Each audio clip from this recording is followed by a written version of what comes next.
So this is the self-tapping screw. Self-tapping is a very pointy screw that's supposed to start its own hole. And it goes in 1, 2, 3 places here. Only problem is this piece of plastic is very hard, which is good because it's going to hold well, but it's very difficult to get it started.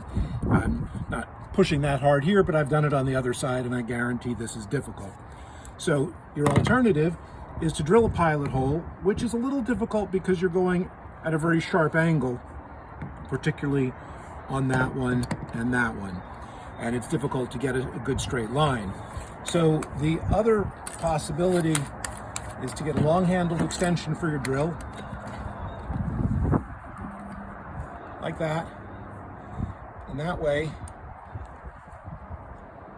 line it up, push hard,